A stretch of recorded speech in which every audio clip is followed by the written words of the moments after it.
Welcome to the Crying Inside channel, where we share emotional family stories that might leave you both choked up and deep in thought long after listening.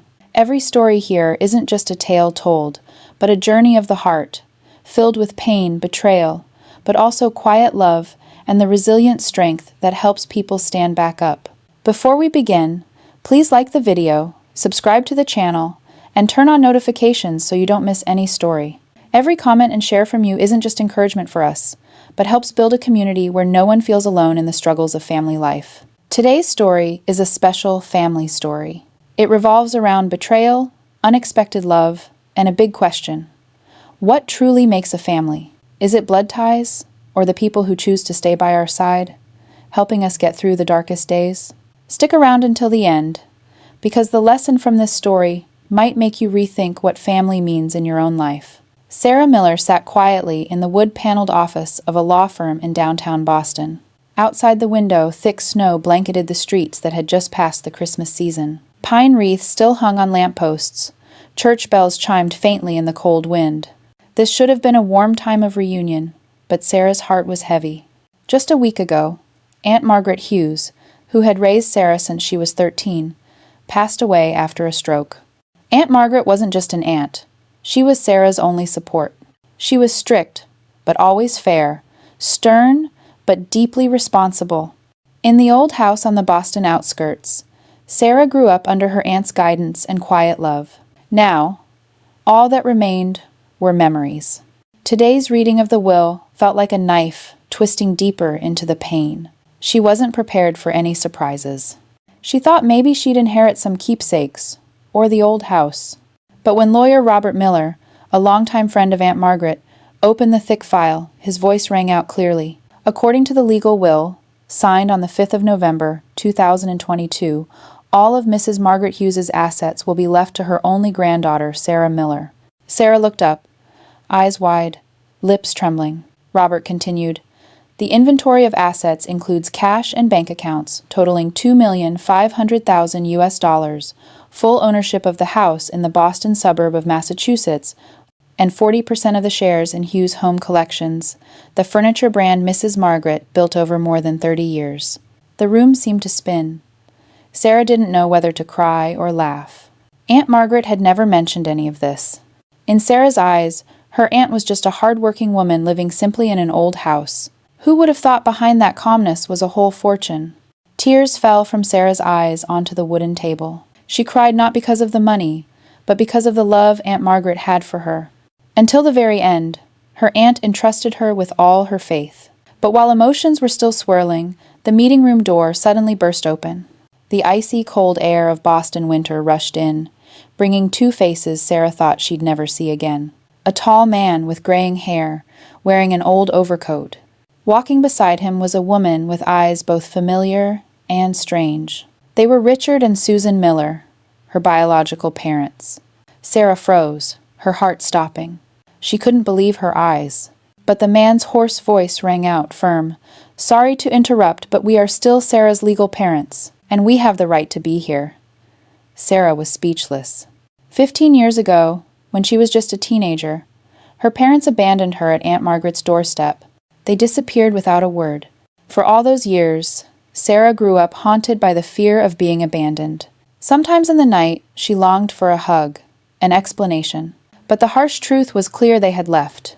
Yet now, right here in the lawyer's office, just after Christmas, they showed up. Not a tear for Aunt Margaret, not a word of concern for Sarah.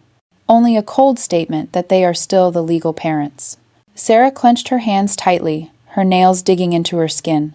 She had just lost her dearest relative, and now the painful past was returning. Lawyer Robert spoke sternly. "Mr. and Mrs. Miller, please stay calm. This is the reading of the will, and by law, the inheritance has been left to Sarah Miller. If there is a dispute, the court will handle it." Richard gave a cold smile, his eyes sharp. "We won't let things be that simple. She's our own blood. We have rights." Sarah trembled, not from the cold, but from fear mixed with anger. She didn't know what awaited her ahead. At that moment, a fateful door opened. And the battle over family ties, money, and secrets buried for 15 years officially began. Sarah Miller was born in a small town on the outskirts of Cleveland, Ohio. Her childhood home was on a quiet street, lined with old oak trees on both sides. Neighbors often said, "The Miller family always looked like a typical American family." Her father, Richard, worked as a car salesman at a local dealership.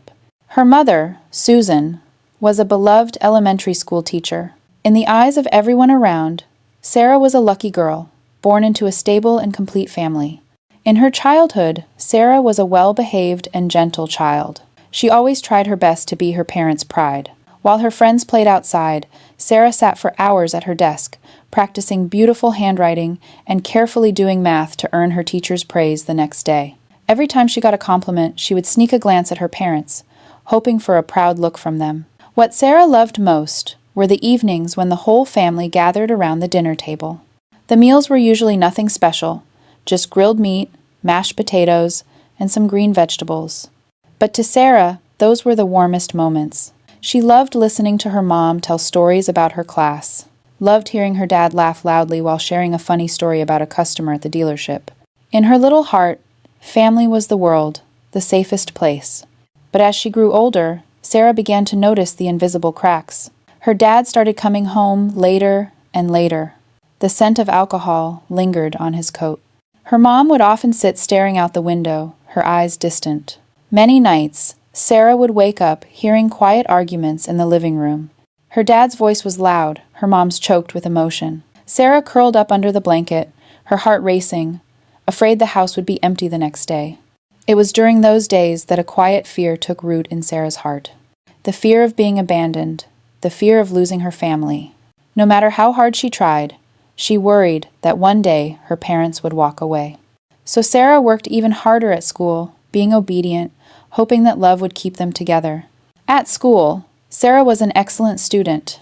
She was often among the top students, well liked by her teachers. But instead of feeling proud, Sarah saw it as a responsibility. Every award, every A grade was like a fragile shield to keep her family from breaking apart. When her friends cheered over good grades, Sarah quietly smiled, thinking maybe tonight her parents would be a little happier. Once, when Sarah was just 10, she entered a district writing contest. Her essay on motherly love won first prize. On award day, Sarah looked out into the audience, hoping to see her parents' smiles. But there were only empty seats. Her dad was busy at work. Her mom had been urgently called back to school. Standing on stage, certificate in hand, Sarah felt an emptiness inside. That feeling of being left alone is etched deep in her memory, like a wound that never heals. As she grew older, Sarah became more sensitive to changes in her parents' behavior. A cold glance, a sigh, a forgotten appointment was enough to make her anxious. She believed that if she wasn't good enough, her parents would leave immediately. So Sarah rarely dared to show anger or sadness. She hid her feelings, always smiling, always nodding. But deep down, her small heart longed for something simple, genuine love, and her parents' presence. Friends often called Sarah the perfect girl.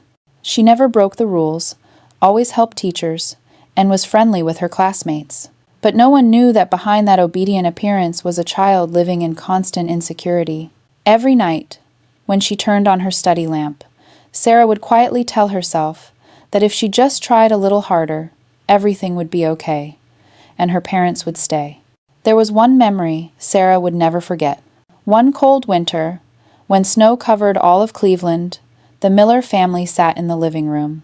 The fireplace crackled, casting a warm orange glow on the three faces. Sarah gathered all her courage and asked her parents if they would ever leave her. Her dad laughed, and her mom gently stroked her head, telling her not to worry, that their family would always be together.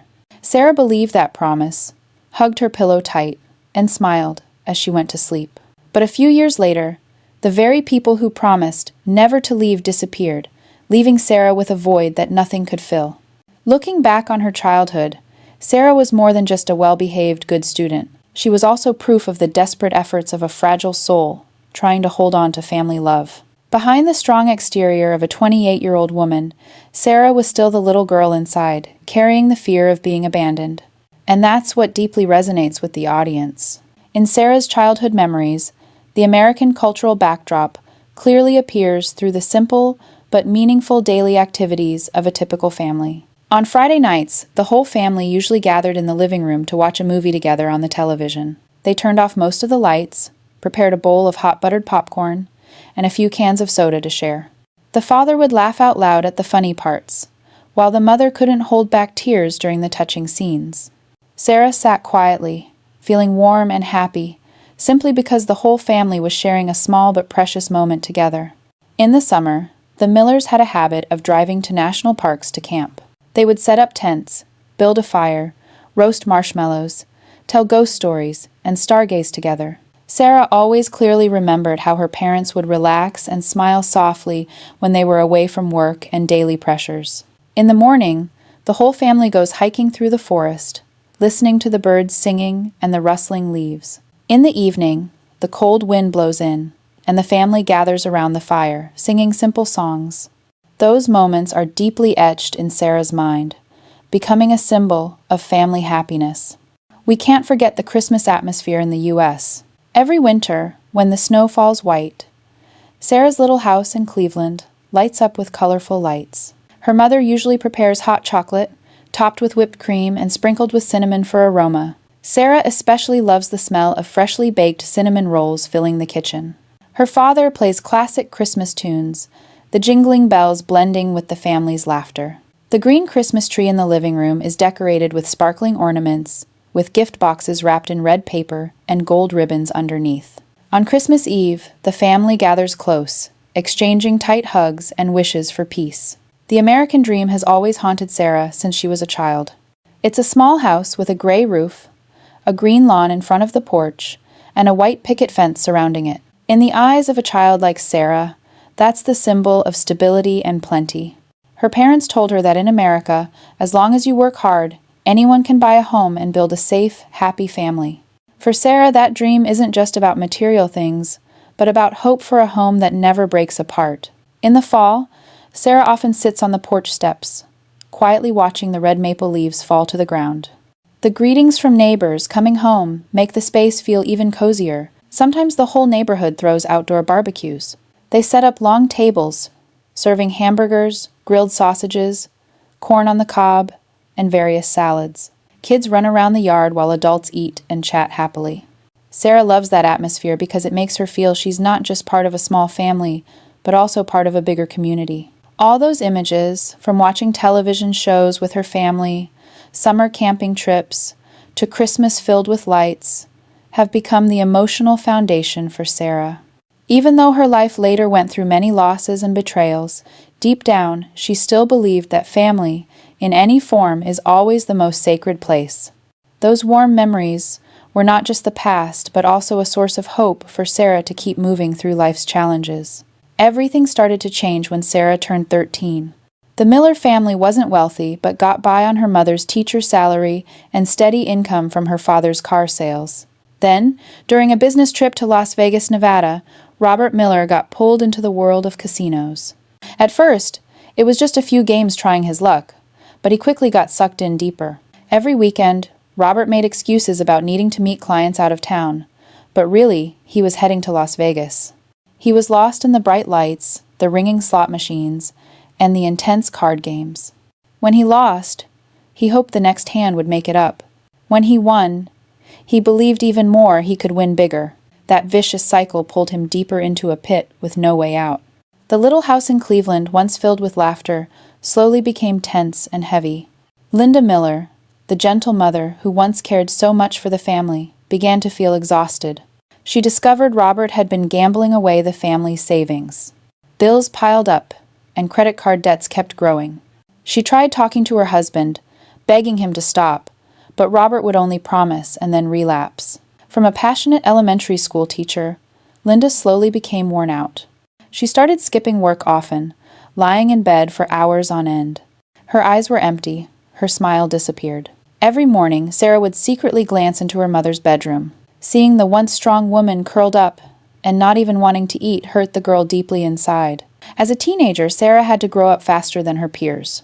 She excelled at school, handled household chores, and took care of her mother. After school each afternoon, Sarah cooked dinner, did the laundry, and cleaned the house herself. She tried to encourage her mom, telling funny stories from school, hoping to make her smile, but Linda just stayed silent, sometimes shedding tears without saying a word. Robert appeared at home less and less each day. He often came home in the early morning hours, smelling strongly of alcohol, with empty pockets. Some nights, Sarah heard her parents arguing in the living room. Her mom's choked up crying, her dad's excuses, and the sound of him pounding his fist on the table.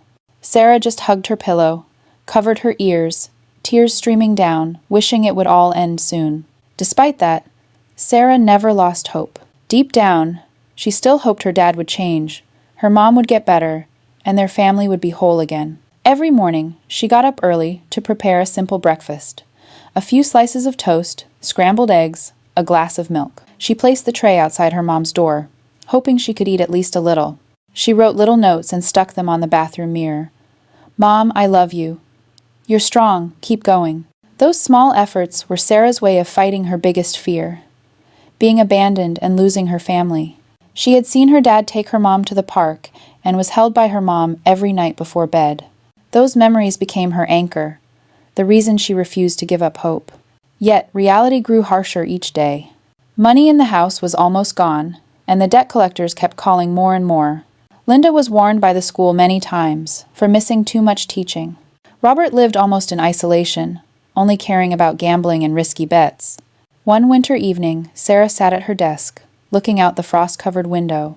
In the quiet house, she heard the wind howling on the porch and her mom's soft cough from the room. A wave of unease washed over her. Her small hands gripped her notebook tightly, but inside, a storm of anxiety raged. That was the moment Sarah realized her peaceful childhood was gone forever. Family was no longer a safe place, but a battle she had to face every day. However, instead of breaking down, Sarah told herself to be stronger, because if she fell, her mom would have no one by her side. On a chilly October morning in 2008 Cleveland, Ohio, a cold air hung over the quiet neighborhood. Sarah had just turned 13. She didn't sleep well last night, still worried about her mom. Her mom was often bedridden because of long bouts of sadness. Sarah was used to waking up each morning to the sound of her mom stirring and her dad opening the door with the smell of cigarette smoke on his jacket. But that morning was different. She woke up and noticed a heavy silence all around. No footsteps. No sound of the kettle boiling. Sarah quickly put on her sweater and went downstairs. Walking down the hall, a sudden feeling of unease washed over her. The house felt strangely empty. Everything was tidier than usual. Sarah called out loudly, "Mom! Dad!" but only her voice echoed back from the cold walls. There was no other sound. Her heart raced, and her legs trembled as she stepped into the kitchen. On the table, there was no breakfast, just a folded piece of paper. Sarah shakily picked it up, eyes wide, as she tried to read every word. Only 16 words appeared. "Sarah, we can't go on. Aunt Margaret will take care of you." At that moment, her whole world seemed to collapse beneath her feet.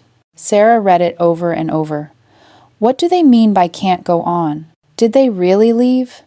Why did they leave her all alone? Tears welled up, her throat tight with emotion. She stood frozen, the paper trembling in her hands. Sarah ran through the house. Her dad's room was empty, the suitcase gone, and only a few old clothes left in the closet. Her mom's room was cold. The textbooks she used to prepare lessons were gone too. Everything showed they had been planning to leave for a long time. Sarah felt like an unwanted leftover, abandoned. In despair, Sarah rushed to the landline phone. She dialed her dad's number, but only an automated voice replied, "This number is no longer in service." She tried her mom's number, same result. Both numbers had disappeared from the network, as if her parents had completely cut off every last connection. The little girl burst into tears, her sobs echoing through the big house. Sarah ran out to the porch, hoping to see her parents come back, hoping this was just a cruel joke. But the road in front of the house was silent, only the autumn wind blowing the yellow leaves around. No one returned. Not a sound except the wind howling through the trees. Sarah sat down on the step, hugging her knees, tears streaming down her face. 1,000 unanswered questions filled her mind. Why had her parents abandoned her? Could all those years of love have been a lie? She remembered the times her dad promised to take the whole family to Las Vegas for fun. The times her mom smiled softly while baking sweet treats on weekends. All of it now felt like an illusion. Sitting in the house, all the familiar things suddenly felt strange. The sofa, where the three of them used to watch television, was now empty. The kitchen corner, once filled with the smell of waffles, was now cold. The guitar her dad used to hold and softly sing with was gone too. Those images tore Sarah's heart apart. Around noon, the doorbell suddenly rang. Sarah wiped her tears quickly and went to open the door. In front of her stood Aunt Margaret Hughes, a middle-aged woman with salt and pepper hair and deep, sad eyes.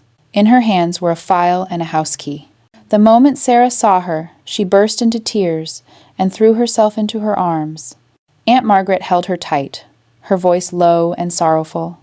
"From now on, you'll live with me. Your parents have left. I will take care of you." Those gentle words only made Sarah hurt more, because they confirmed that her parents had truly left her behind.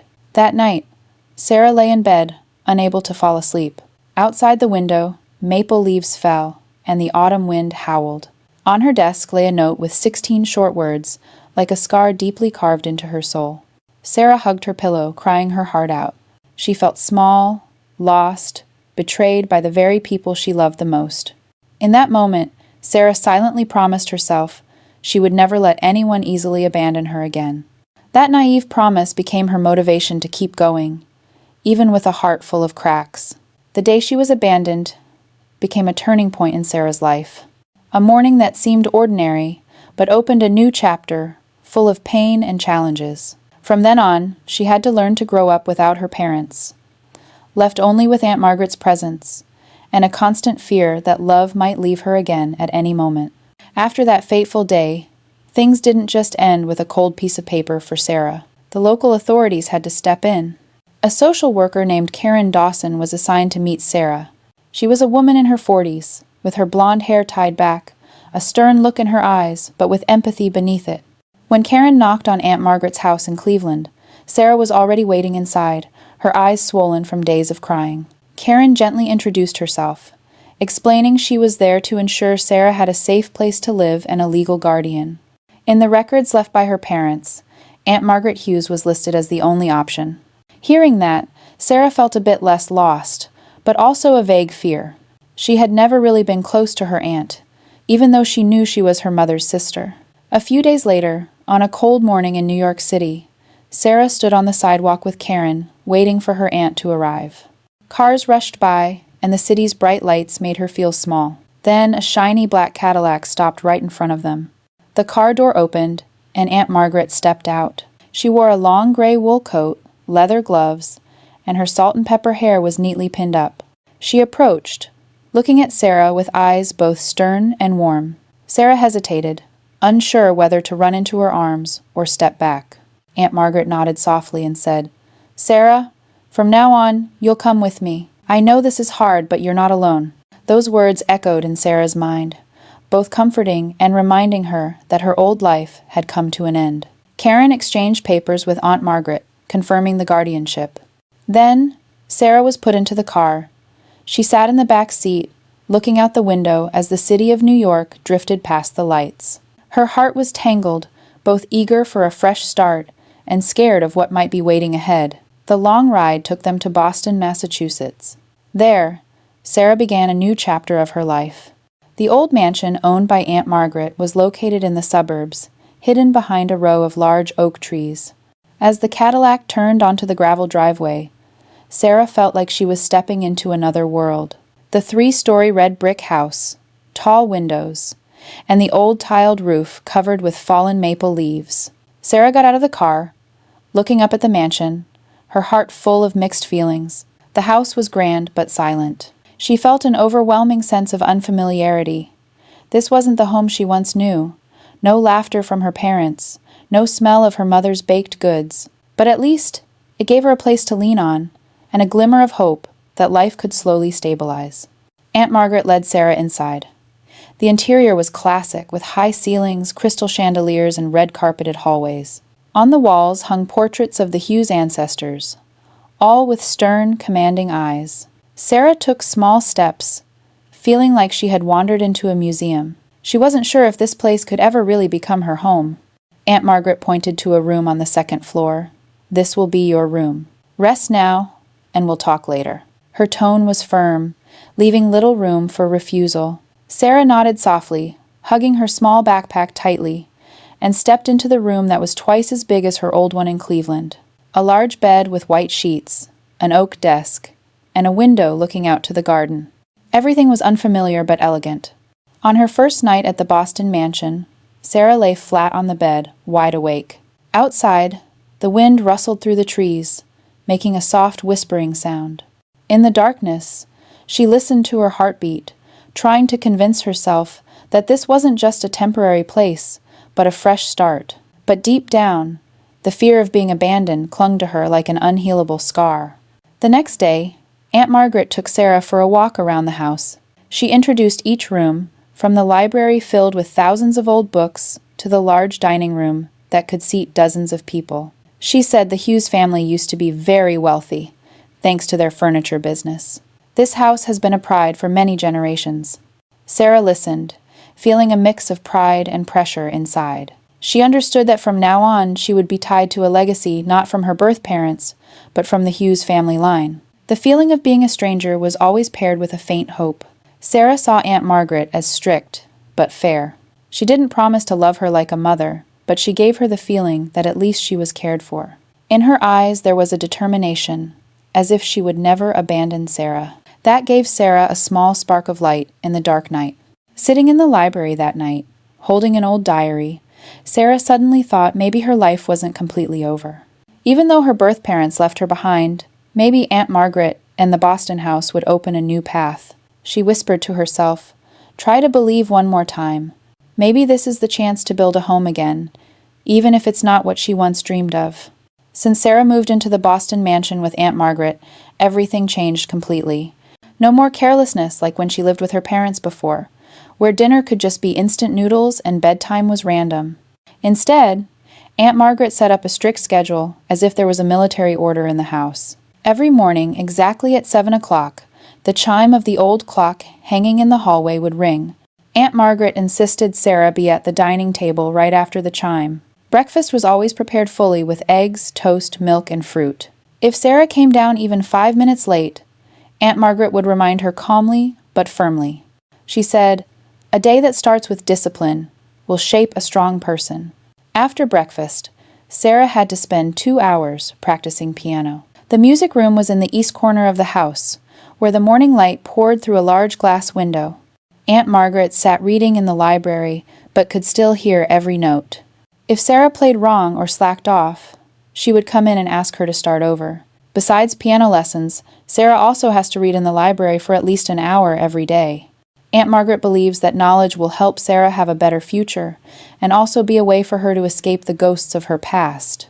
In the afternoon, Sarah is allowed to go to the garden or take a walk around the neighborhood, but must be back before dinner.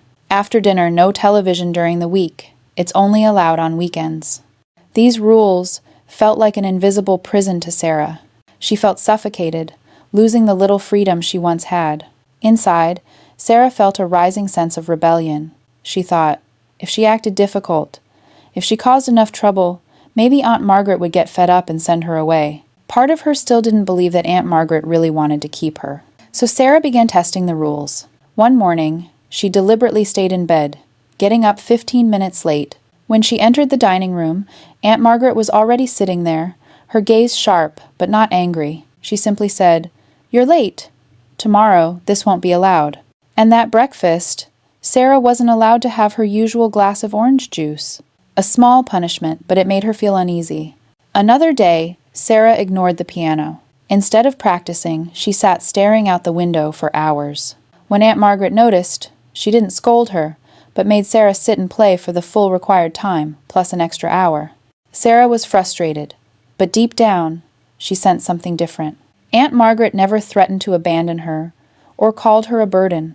The more Sarah resisted, the more she realized Aunt Margaret handled things calmly and consistently.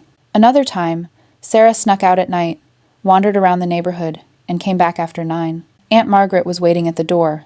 Sarah thought she'd yell, but instead she said, "You made me worry. From now on, if you want to go out at night, You need to tell me beforehand and come back on time." Then she locked the door and said no more. Sarah was surprised. For the first time, she realized adults can be angry but not abandon you. Her heart was torn. On one hand, she still longed for freedom. On the other hand, she began to see a bit of safety in that discipline. Timely breakfasts, regular piano lessons, pages of books she was forced to read, all of it brought some order to Sarah's life. However, the journey to acceptance was far from easy. There were nights when Sarah would break down crying, remembering her parents walking away without a word. She feared that one day, no matter how many rules she followed, Aunt Margaret would abandon her too. That fear kept her constantly on edge, always testing her limits. But every time, Aunt Margaret responded with patience. One spring evening, Sarah refused to do her homework and crumpled up the paper, throwing it away. Aunt Margaret came in, picked up the paper, and gently said, "You have the right to be angry, but you don't have the right to give up on yourself. If you don't do it, you're only hurting yourself." Sarah was silent, tears streaming down her face. It was the first time an adult looked her in the eyes and said something like that. The disciplined life became a battlefield between two souls. Sarah wanted to give up, to prove she wasn't worth keeping. But Aunt Margaret proved otherwise, that Sarah was worthy of love, even when she didn't believe it herself. Gradually, a question started to form in Sarah's heart. Maybe this isn't a prison. Maybe this is how her aunt wanted to teach her to stand strong, so she wouldn't drift away like her parents did. But to accept that, she needed more time. Each day passed with small clashes and brief arguments between the two. But after it all, the breakfast table was still set every morning. The piano still played. The library doors remained open, waiting. Sarah realized that no matter how many times she broke the rules, Aunt Margaret never abandoned her, never disappeared like her parents. And that began to plant a fragile but real seed of trust in Sarah's heart. Life in the old Boston house went on with the steady rules Aunt Margaret set. Sarah gradually adjusted, but inside, there were still many empty spaces and simmering anger. Many times, she still thought about her biological parents. Why did they abandon her? How could they just leave a 13-year-old child with a note of only 16 words? That question became a hidden fire, always ready to flare up. One summer evening, Sarah sat in the living room, her trembling hands resting on the piano keys. She played a few notes, then stopped, angrily pounding the keys. The sharp sound of the piano shattered the quiet space. Aunt Margaret walked in, still holding a thick book. She looked at Sarah, not with anger, but with seriousness. Sarah burst out, "Why do you keep forcing me to live like this? I'm not your child. You can leave me any time, just like my parents did." The words cut like a knife. She trembled, but her eyes held defiance. Aunt Margaret was silent for a moment, then put the book down. She stepped closer, her voice calm but deep. "Sarah, do you know why your parents left? You always thought they were just cruel, but the truth isn't that simple." Sarah went silent. Her heart pounded wildly, each beat like it wanted to tear her chest apart. She had never thought anyone would reveal the truth to her. Aunt Margaret took a deep breath and slowly began. "Your father, Robert Miller, was once a very smart young man. He had a special talent for math. When he was in high school in Cleveland, his teachers believed he would become an engineer or a university professor. But his family was too poor to afford college. Scholarships didn't come through, and college loans were too much for a struggling family. Hearing this, Sarah's heart clenched. In her memories, Robert was just an angry, hot-tempered, gambling addict father. But now, in Aunt Margaret's story, he was once a young man with dreams and talent. That image confused her. Aunt Margaret continued. When he couldn't get into college, Robert began to feel his life was blocked. He refused to accept a life of poverty forever, and so he turned to gambling. To him, it was a shortcut to wealth. Just one big win. He believed he could change his fate, take care of his family, and live a life free from contempt. Sarah squeezed her hand tightly. She recalled the times her father disappeared for days, coming back with eyes shining from winning, then quickly darkening after losing everything. Her mother, Linda, grew more and more worn down, her spirit fading. The picture was becoming clearer now. It wasn't just irresponsibility, but the delusion and despair of a man who couldn't find a way out. Aunt Margaret spoke slowly, her voice carrying a deep sadness. Sarah, I'm not telling you this to excuse Robert. He made the wrong choice, and the price you paid was far too high. But you need to know your father wasn't born cruel. He once had dreams. He wanted to be a good man. He just took the wrong path and dragged the whole family down with him. Sarah choked up. Tears streamed down her cheeks before she could wipe them away. She had never thought about it this way. In her mind, her parents were just traitors who abandoned their daughter without ever looking back. But now, the truth revealed forced her to reflect. Her father was once smart, once had dreams, but was pushed into a dead end. Her mother, out of love and exhaustion, sank into the darkness of depression. She burst out, voice trembling. If they once had dreams, once loved, why did they leave me? Why didn't they try just one more time? Aunt Margaret looked Sarah straight in the eyes. She said, "Because they were weak, Sarah. They couldn't bear the weight of failure and responsibility. But that doesn't mean you have to be like them. You can be different. You can be stronger." In that moment, Sarah felt a secret door inside her heart open. She was still in pain, still angry, but within that anger was a new layer of understanding. She realized her tragedy wasn't just from cruelty, but from the wrong choices made by people who once had dreams. The room fell silent. The pendulum clock in the hallway chimed steadily. Sarah lowered her head, tears falling onto the piano keys. Aunt Margaret said no more, just placed her hand on her shoulder, a gesture both steady and gentle. That night, Sarah couldn't sleep. She lay in bed, eyes wide open, staring at the ceiling. Jumbled memories came flooding back. Her father laughing loudly when winning a card game, then slamming the table angrily when losing everything. Her mother sitting silently by the window, her gaze distant. The brief letter from that day, and the image of Aunt Margaret arriving in a black Cadillac, all blended into a chaotic stream. But amid the chaos, Sarah began to realize one thing. Maybe, to understand herself, she needed to understand her parents, even though they had abandoned her. Since the truth about her parents was revealed, Sarah seemed to have changed. The wound still lingered in her heart, but no longer with blind anger. She started to see things differently. Aunt Margaret noticed this and decided it was time to invest in a future Sarah deserved. One early autumn morning, as maple leaves began to turn red along the driveway to the old house, Aunt Margaret called Sarah into her office. She handed her an acceptance letter with the Westfield Academy logo, one of the most prestigious private schools in Boston. Her voice was slow, but full of determination. "Sarah, I've enrolled you. This isn't just a school. It's a place where you can start over, where you can rewrite your life story." Sarah held the paper, her hands trembling. She felt both excited and worried. Part of her wanted to step into the big wide world, but another part was afraid. She thought about the rich kids, about the scornful looks she might get. But, looking into Aunt Margaret's eyes, she knew she couldn't say no. The first days at Westfield Academy were far from easy. Sarah felt lost among students, dressed in designer clothes, arriving at school in their own cars. They talked about vacations in Europe, lavish parties. Sarah, with her painful past, felt like an outsider. But she didn't let her fear take over. She threw herself into her studies, finding joy in books and every class. Aunt Margaret was always there behind her, quietly watching. She no longer set rigid rules like before, but began to let Sarah take responsibility for her own decisions. She said, "Discipline gives you a foundation, but it's your choices that make you who you are." Sarah listened and remembered. Over the years, she became one of the top students in school. She not only excelled academically, but also joined the debate club, where she learned to speak in front of crowds and turn pain into strength. By her senior year, Sarah applied to Northwestern University, a prestigious school in Chicago. For the first time, she wrote a tearful essay about the day she was abandoned, about the 16-word letter, and about Aunt Margaret, who became her safe haven. That essay moved the admissions committee, and Sarah officially received her acceptance letter to study marketing. On the day she got the letter, Sarah ran into Aunt Margaret's room, hugged her tightly, and cried. Aunt Margaret stroked her hair, eyes misty. "You did it. Not because you were an abandoned child, but because you never gave up on yourself." College years opened up a whole new world. Sarah lived in the dorm, made friends from all over, joined market research projects, and practiced presenting to big companies.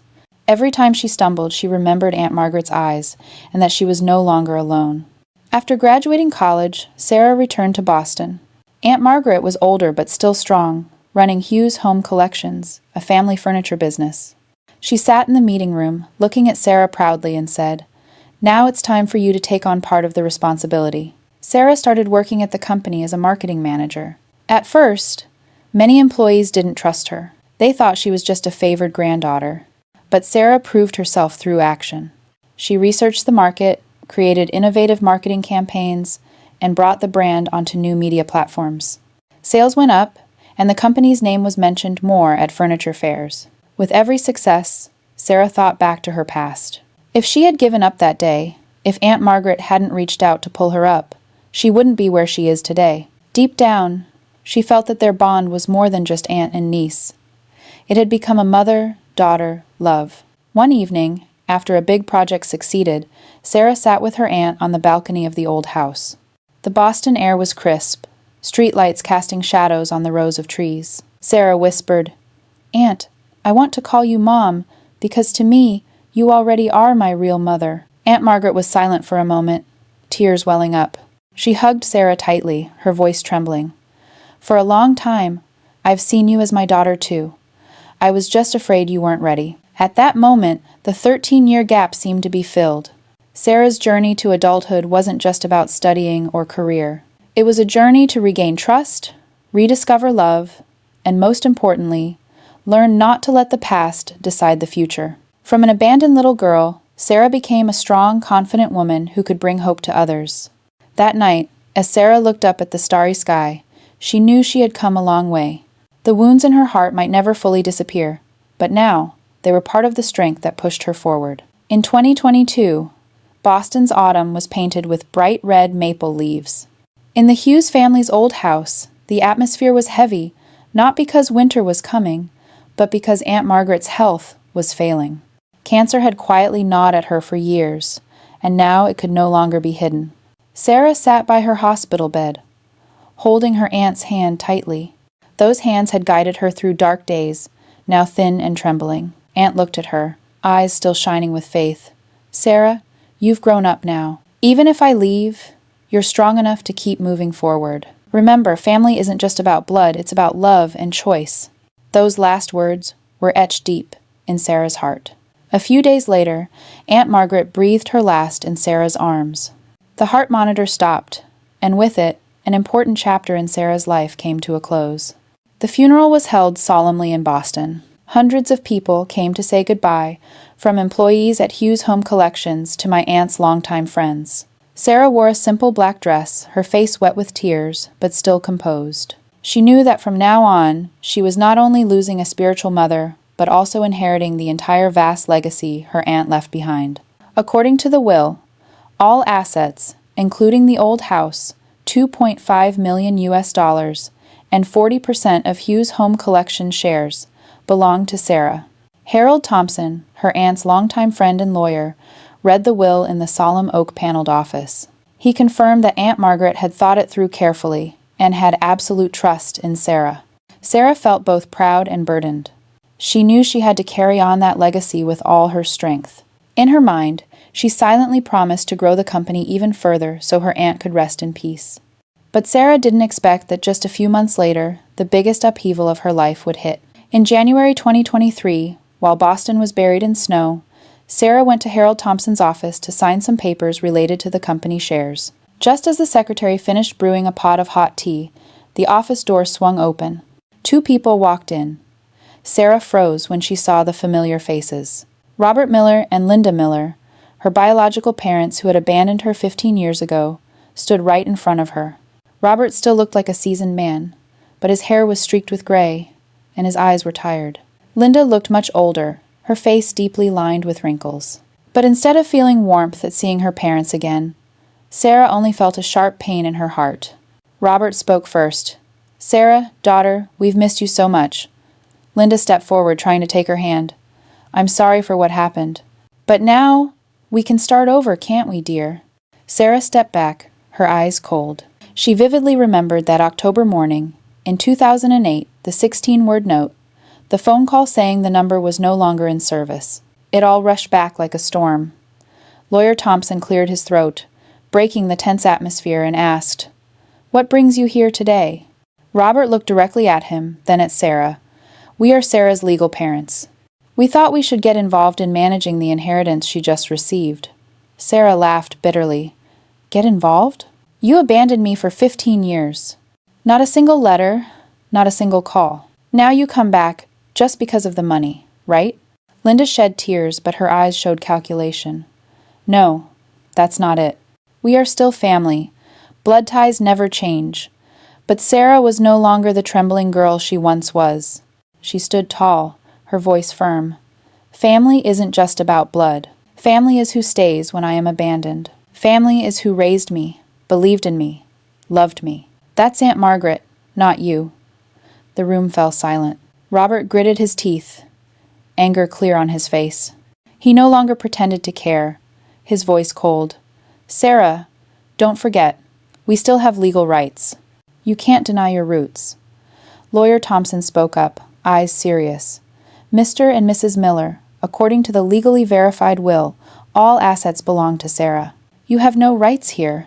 I urge you to respect Mrs. Margaret's decision." Robert and Linda were silent, but their eyes still full of scheming. They left the office, leaving Sarah with a heavy heart. As the door closed, Sarah sat down, hands clenched tight. For a moment, she felt like the 13-year-old girl again, trembling in the empty house. But unlike back then, now she had strength. The strength from the love Aunt Margaret gave her, the strength from the journey she had been through. That night, Sarah returned to the old house in Boston. She sat in the living room, the fire crackling in the fireplace. On the wall hung a photo of Aunt Margaret, with a gentle smile. Sarah looked at it, her voice choked. "Auntie, they've come back. But I won't let them take away what you left behind. I promise to protect it all, no matter what." In the warm, golden light, Sarah clearly saw that the biggest battle of her life was just beginning. The day Sarah's biological parents returned to lawyer Harold Thompson's office felt like a nightmare she couldn't shake off. She thought life would calm down after Aunt Margaret's funeral, but instead, another storm was brewing. Just days after that tense encounter, Sarah learned that Robert and Linda had hired a lawyer named Gerald Hoffman to prepare a lawsuit to claim their share of Aunt Margaret's estate. Gerald Hoffman was a well-known lawyer in New York. He had a reputation for using any tactic to win for his clients. Sarah felt uneasy just hearing his name because she knew this opponent wouldn't be easy to deal with. But she also understood that the truth was on her side. In the first meeting with lawyer Thompson, Sarah sat quietly, clutching her hot coffee tightly to steady herself. Mr. Thompson opened a folder and spoke calmly. "Sarah, you don't need to worry too much. We have enough legal evidence to protect your rights. The important thing is that you stay calm and trust the law." He handed her a thick file to look through. Inside were documents proving that since she was 16, Sarah had been legally adopted by Aunt Margaret under a ruling from the Massachusetts State Court. This meant Robert and Linda had lost all parental rights from that time on. Sarah looked at the bright red seals and firm signatures and felt a spark of hope rising inside her. Not only that, Mr. Thompson found other files revealing some shameful truths. In the past, after abandoning Sarah, Robert and Linda had contacted Aunt Margaret multiple times, demanding money. They wrote letters and even threatened to expose private matters if their demands weren't met. Aunt Margaret paid them a few times at first to protect Sarah from harm, but later firmly refused and filed the case in court. These documents didn't just prove Robert and Linda lost their legal parental rights, but also clearly exposed their real motives for coming back. Sarah flipped through each page of the file, overwhelmed with all kinds of emotions. Part of her felt a burst of relief knowing her aunt had protected her from the very beginning. There was a sense of bitterness, realizing that her biological parents never came back out of love, but only for money. The preliminary hearing was held on a cold day in Boston. In court, Gerald Hoffman stood up and, with a firm voice, argued that Robert and Linda Miller were forced to abandon their daughter due to financial hardship, and that Aunt Margaret's adoption of Sarah was only a temporary solution. He emphasized the concept of blood ties, saying no one could deny the fact that Sarah was still their biological daughter. Sarah listened, feeling like needles were stabbing her heart. But when it was her turn, lawyer Thompson calmly presented the entire legal case. He presented the legal adoption certificate from 2011. He provided evidence that her biological parents had received money multiple times, even including bank receipts and notes from their agreements. Mr. Thompson stated firmly, "Your Honor, This is not a story about remorseful parents who lost their way. This is the story of two people who repeatedly exploited their own biological child for profit. And today, they have returned not out of love, but because of the enormous estate Aunt Margaret left behind. The courtroom buzzed with whispers. Robert and Linda sat silently, their faces clearly embarrassed. Gerald Hoffman tried to rebut, but each piece of evidence felt like a hammer striking down. Watching all this, Sarah felt both pain and determination. Leaving the courthouse, Sarah walked through the biting cold. She remembered everything from the morning she was abandoned at 13, to the days Aunt Margaret protected and raised her, and even the moment her aunt closed her eyes for the last time. It all played back like a movie in reverse. She told herself she wouldn't let anyone ruin the legacy her aunt left behind. The following days were filled with ongoing tension. The media began paying attention to the lawsuit, partly because of the large estate involved, and partly due to the dramatic nature of the story. Headlines shouted about the abandoned girl who is now inheriting a fortune, and her parents returning to claim their rights. Sarah repeatedly declined interviews because she didn't want her private life exposed. But she understood that public opinion would also affect her mindset during the trial. Every night, Sarah would sit in the living room, staring at the photo of Aunt Margaret on the wall. She felt like she could hear her aunt's voice saying, "You have to be strong." She wasn't alone. Deep down, Sarah knew that even though she faced a tough legal battle, the truth was on her side. And that truth would protect her from the hands that once cruelly let go.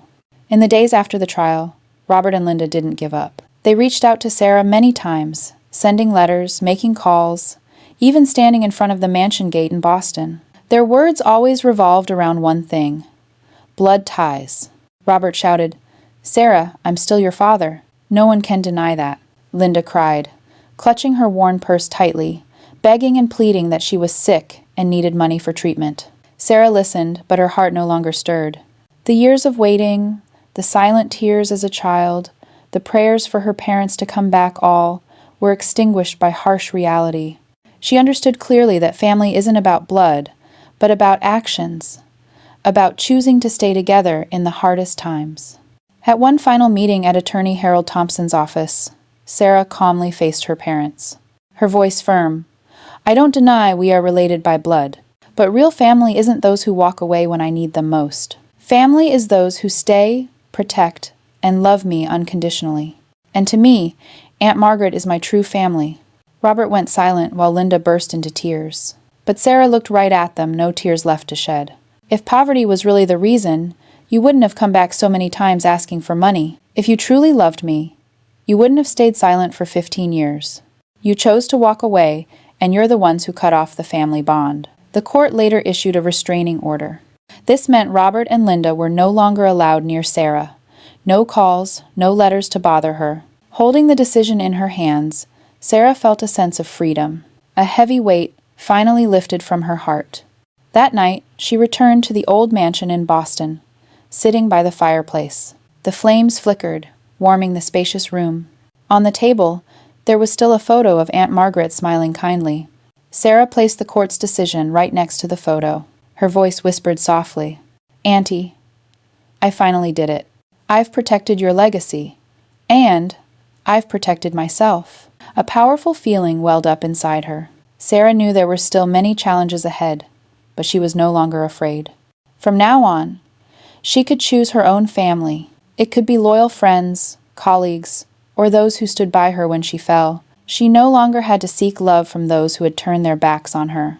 In the days that followed, Sarah started spending more time working at Hughes Home Collections. She continued to grow the company in a modern direction while preserving the human spirit Aunt Margaret had established. She launched a scholarship fund named after Margaret Hughes to help abandoned children have a chance at education.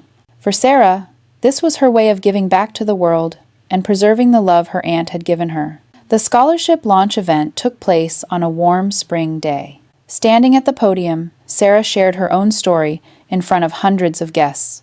Her voice was calm and clear. "I was once an abandoned child. I once thought I didn't deserve love. But, thanks to Aunt Margaret, I realized family isn't just about blood. True family are those who stay by your side, no matter what." The hall erupted in applause. Sarah smiled, her eyes glistening but filled with strength. She was no longer the trembling girl in the empty house at 13, no longer the anxious teenager at a new school, and no longer someone dependent on Aunt Margaret's protection. Now, she is an adult, brave enough to face her past and choose her true family. Returning home after the ceremony, Sarah stood for a long time on the porch, taking a deep breath of the spring air. Inside, her mind echoed the words she had just spoken in front of the crowd. Family is those who stay, not those who leave. Those words would become the guiding principle of her life. Sarah understood that there would be times she would still miss her biological parents. That pain might never completely disappear, but now, it was no longer a chain that bound her, just a part of her memories. She chose to forgive, but not forget. Forgiving to find peace, but keeping the memories to always remind herself that true family isn't defined by blood, but by the choice to love. That night, before going to bed, Sarah wrote a short line in her journal. From now on, I will live for those who stayed. I will love them with all my heart, because they are my true family. After all the upheavals, Sarah Miller had stepped into a new chapter of her life. She was not only the heir to a huge fortune, but also the one responsible for protecting the spiritual legacy Aunt Margaret left behind. Under Sarah's leadership, Hughes Home Collections didn't just grow in profit, but also expanded its humanitarian mission.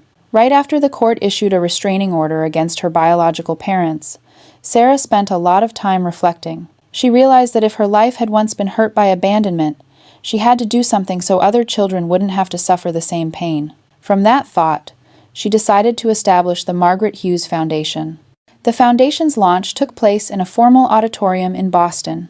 Over 200 guests attended, from investors and business partners to social activists. Sarah stepped up to the podium, holding the documents she had prepared for many nights. Her voice was clear, slow, but full of strength. I was once an abandoned child. I once felt unworthy of being loved, but Aunt Margaret gave me a family, a home, and a future. Today, I want to give that same chance to other children. The whole room fell silent. Then applause broke out. Sarah continued presenting the foundation's plan. The Margaret Hughes Foundation will provide scholarships for abandoned children, offer temporary housing, and connect them with adoptive families. She emphasized that the biggest goal isn't just to help these kids survive, but to help them feel worthy of love and a real home. From then on, Sarah was no longer just known as the CEO of a famous furniture company, but also as the leader of a humanitarian movement. The press called her the Woman of Hope. Many magazines interviewed her, asking what motivated her to take such a bold step. Sarah gave a simple answer. I have been in their shoes.